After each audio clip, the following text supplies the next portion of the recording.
r/ask Reddit, if, instead of rebooting movies, it became a trend to retell them from a different character's perspective, what film would you want to see retold and from whose point of view?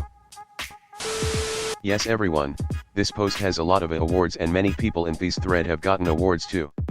However, please keep in mind Rule 7, www.reddit.com/r/askreddit/wiki/index?UTM_source =Reddit &UTM_medium =medium user text &UTM_name =askreddit &UTM_content T5_2QH1I #wiki_rule_7 and stop begging for awards, because a lot of you are doing it and it is against the rules.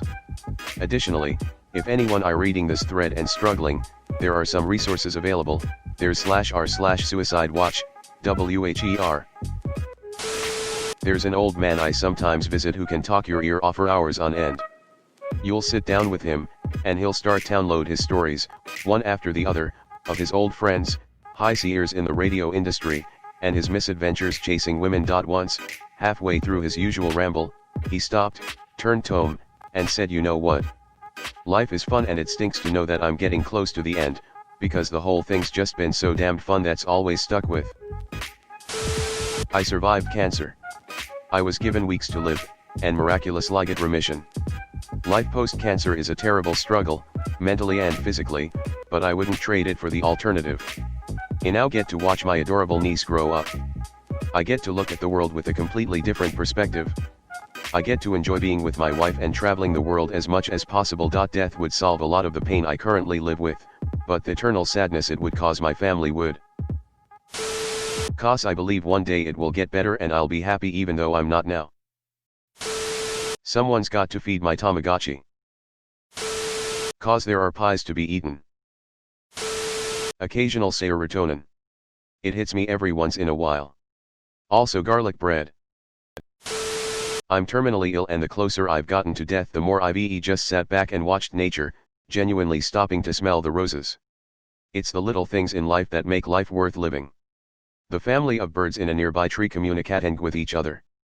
The dog you wake up every morning to and can't wait to see you and be around you. I even oddly while watching the trees rustle on a windy day. Watching my fish swim around their aquarium. Valuing the time and memories I make with my we come. My fate was luckily decided by my oncologist. I was in ICU last year, I was septic and I had a super bug the doctors couldn't get on top of. My kidney had completely stopped and I only have one kidney. Fortunately when the ICU had the various teams come together to decide whether to continue or let me go. My oncologist demanded they continue to treat me because I'm 29 and my heart and lungs are in good shape. I'm still here to this day, so I owe it all to that man who saved my. There's a lot of places I still want to go, books I want to read, movies I want to see. Even if I don't get to experience it all before I die, I like the anticipation of it all. The woods are lovely, dark and deep. But I have promises to keep, and miles to go before I sleep. Robert Frost. I haven't tried all the restaurants in my area and it actually has been a good motivator to cherish the whole life thing. I have a friend that's going through some tough times so I like to check up on him every day and encourage him. It's not necessarily that I like to be alive now, but the nature of life as a constant ebb and flow of thrills and disappointment simply succumbing wave of joy sooner or later. Thinking face. My dogs. I can't imagine leaving them behind. Watching sunrises with a hot cup of tea. Singing my favorite songs in a place with good acoustics. Using really soft yarn talking something nice for someone. Calling a friend and hearing their joy in their voice when they realize it's me. Snow days. Making s'mores at a bonfire. It's all the little things. I hope you can find all the little things you love in life. There's so many, please be safe, friend. Edit, thank you all so much for the awards, including my first silver. Every time I accomplish something, or finish an assignment, it just feels so ducking proud of myself. I feel so lucky to be alive and in the place in the world I have. It seems better than being dead. Pretty sure no one will find this comment but hey, today was a good day for me. I just got my first electric piano and I'm eager to learn this instrument, now that is a reason to be alive. Music. I wanna master this thing before I go. Edit. Thank you can strangers for all the awards and all the reply comments wishing me luck, really made me feel great. I've been wanting to play the piano for about 3 years now, but only a few days ago I'm on age to convince my parents to get me one. I've been PR. There's some crap I still need to do, the list keeps growing, so it's kind of an ongoing thing. Edit. Holy smokes, this blew up, THX everyone for the awards and updates. I spent the first half of my adult life living on fast forward. I worked hard to get through college with almost no student debt. I worked 60 plus hours when off from school and full-time with a full-time schedule. I grew up a have-not with uneducated parents and a single mom that broke her back so I could have opportunity. I put that on my shoulders and powered through. I studied business and finance, and now I own a business. The thing is, despite being proud of that time, I can hardly remember hospice in our home, and I can remember the wild ride of trying to do everything I could to make her smile, then everything I could to make her comfortable, then everything I could to squeeze a life's worth of life lessons into a week, to finally hoping with all my heart that she wasn't in pain as she laid there unable to respond to anything. If you want to talk about a hard stop to a breakneck life, then losing your beacon in the storm is it? At the end, I remember telling her I'd make her pee. She'd be holding my face in her hands. When she finally let go, her funeral was the real shock to the system. Not because she was actually gone, but because of the sheer number of souls at the funeral that I had never met. My mom and dad adopted me in their 30s. I met countless people from before that time that mom had touched.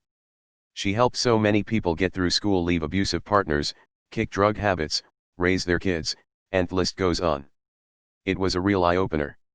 She told me in many ways with a lot of people, saying I didn't have time for the people I could see were struggling, taking advantage of people and angling all the time to get ahead, which growing up in poverty is sort of a byproduct of survival and hard to shake, and also just not being there. I mean like autopilot life despite all of the rich things in life around me. If you read this far, just know this. I get up every morning and close my eyes and just listen. I take a minute and think about WH barrages every day, but I spend so much time listening to their opens. I people watch like crazy, I take the time to match smiles sent my way, I don't let someone I think is in pain pass be unnoticed, and I try to get know people's paths that lead to who they are now when they wrong me, because understanding that much about someone gives you peace even if it doesn't excuse what they do. I have a rule of taking 10. Take 10 seconds to calm down, take in, consider, feel, etc. 10 seconds to ask a RDS. It's so nice to see my mom's legacy touching everyone. Cancer sucks, but all of these stories are wonderful. Keep being kind, it's amazing to see everyone being so good to each other in the comments. Edit 2, over $4,500 raised for my mom's donation in her name. That will almost double what we do. If you still would like to PM me for details. Hey, you made it to the end, nice job. Remember to like and subscribe, it's free and you can unsub whenever you want. Truman Show, but it follows a group of extras just trying to force themselves into Truman's life so they can be reoccurring characters. King Kong from King Kong's perspective. Bonus points if there are subtitles for his roars. Captain Hook retelling the story of Peter Pan. The tale of Hook rescuing a bunch of kidnapped children by a psychopathic demigod that tricks children into following him into a war against adults. Not a movie, but I'd like to see Pokemon from Team Rocket's perspective, or working for this crime organization, probably just trying to pay the bills, and some punk kid with an electric mouse keeps kicking your ass. Or even like in the games, they should make one where you play as the TR grunt and start with a Rattata/Zubat/coughing and keep running into this trainer. Hot Fuzz, but from the perspective of the neighborhood watch. 500 Days of Summer, from Summer's perspective. Willy Wonka from the point of view of an Oompa Loompa who is working to ignite a slave rebellion amongst his people. Mean Girls, as told by Regina George. Frozone. Where was his supersuit? Top Gun from Iceman's perspective. Maverick's the asshole in that movie. Forrest Gump from Jenny's perspective. Edit, SP. Forrest Gump from Jenny's perspective. Edit, SP. John Wick would become a horror film. Matrix, but from the perspective of a regular police detective trying to stop the murder spree of these crazy people who kill everybody without reason. At one point he would interrogate Neo: so you believe that nothing if real? That's why you can kill random people? Because they don't exist. No.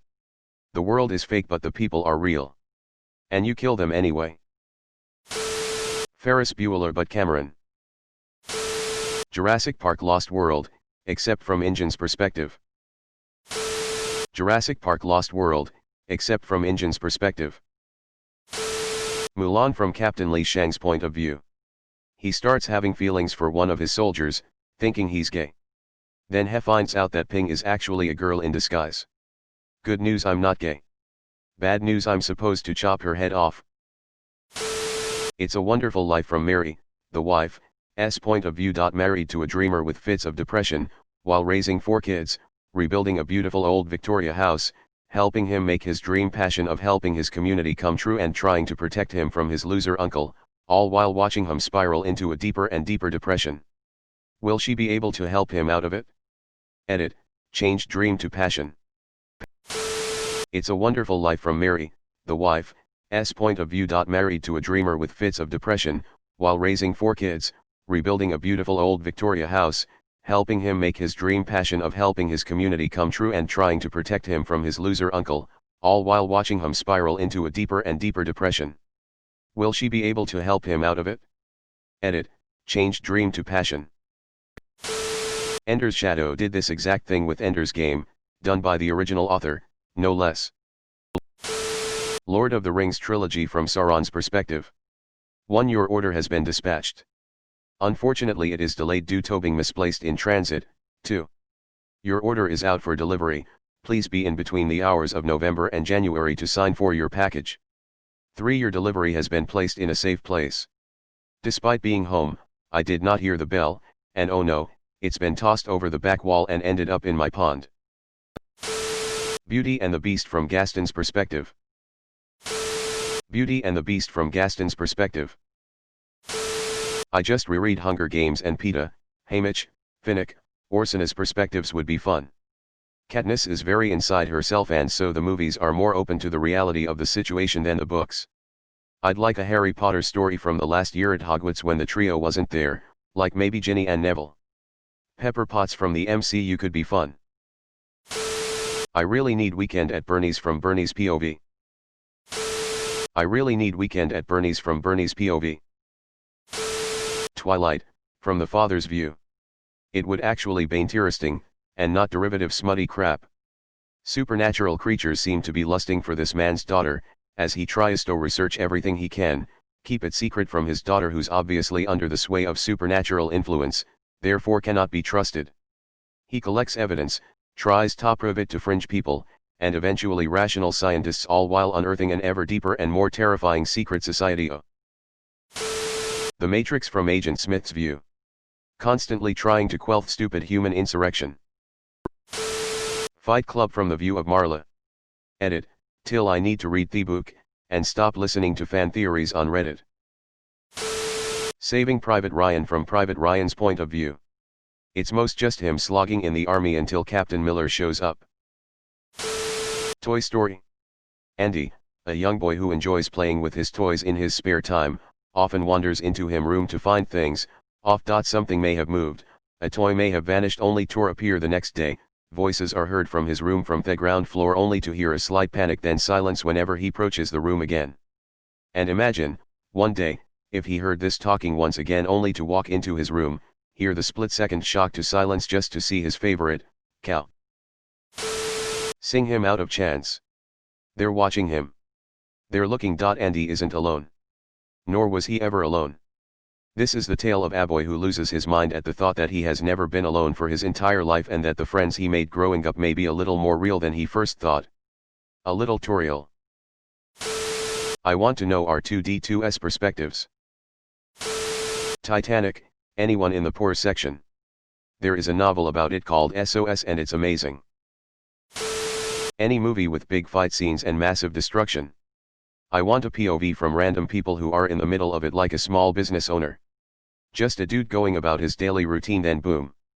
A random car comes through and he has to deal with the aftermath.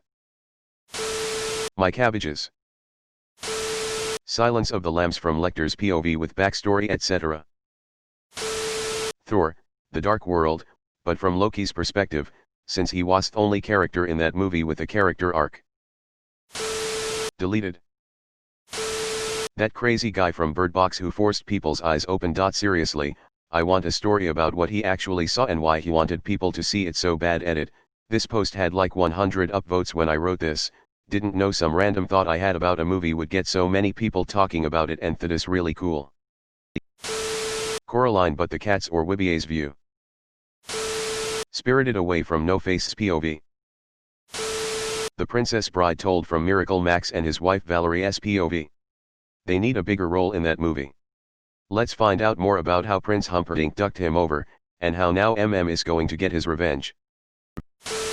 There is a hilarious recut of the Mrs. Doubtfire trailer that sells the movie as the harrowing tale of a divorced wife and her new boyfriend being stalked by an obsessive cross-dressing ex-husband. Chilling. The Lion King from Scar's POV. Shrek, from the bear child's point of view. At the start of the movie you can see Mommy Bear and Daddy Bear and the child all in Asage, and later you can see the child bear crying into Daddy Bear. Lord Farquaad is then later shown to have a bear mat. Edit 1. When child bear is crying into Daddy Bear, Mommy Bear is missing. Edit 2. Okay, so now I know that the bear mat was 100% Mommy Bear. Alien. Aliens, Nude Story, Dark Horse Comics. The Princess Diaries from Fat Louie's POV. Oren Ishii, Cottonmouth, from Kill Bill. The anime scene about her background story was great, but too short. One of the most interesting side characters. Passengers from the perspective of J Law's character. Pretty surprised this wasn't the top comment. First thing they came to mind when I read this post. This change infinitely improves the movie, changing it from a surface level, forgettable love story to a suspense story that questions the true nature of humanity when hopelessly isolated. She could wake up, find out another passenger's pod malfunctioned, and spend the first act of the movie with the two of them working together to try to fix it and then ultimately falling in love. The next AC. Ing a victim to it. That version is so much more thought-provoking, and it's so obvious that I can't help but wonder if it was the initial plan but it didn't test well with focus groups. Toy Story 3 from What's His Face's perspective, the big pink teddy bear. This is why Lion King 1.5 is one of my favorite movies. Shrek from Donkey's perspective, you know the dragon and's tough. Sucker Punch from anyone else's perspective. Wouldn't be much of an action flick anymore, but what was so damn special about her dancing? Sucker Punch from anyone else's perspective. Wouldn't be much of an action flick anymore, but what was so damn special about her dancing? Nice try, producers. Think of your own ideas or pay the people you get the ideas from. Ratatouille from Antoine Ego's point of view. Hatsumomo from Memoirs of a Geisha. Some backstory? Hatsumomo was this prominent geisha, Japanese performance artist, in an area called Hanamaki. Beautiful and rebellious. However, Hatsumomo met her rival in a small girl from a far distant fishing village. This small girl would later on become the most prominent geisha in the Hanamaki. I would have loved to read Hatsumomo's side of the story when Sayuri, little girl from the fishing village, was starting to become popular in the Hanamaki. The Birds from the Bird's perspective. Captain America, First Avenger / Captain America, Winter Soldier told in Bucky's POV. Star Wars from the Empire's POV, basically telling the story about this terrorist group that was planning the biggest act of terrorism in the galaxy's history, the destruction of a military peacekeeping starbase. We follow the Empire's anti-terrorism unit as they try to find the spies transporting the stolen plans and head off the attack. Hey, you made it to the end, nice job. Remember to like and subscribe, it's free and you can unsub whenever you want.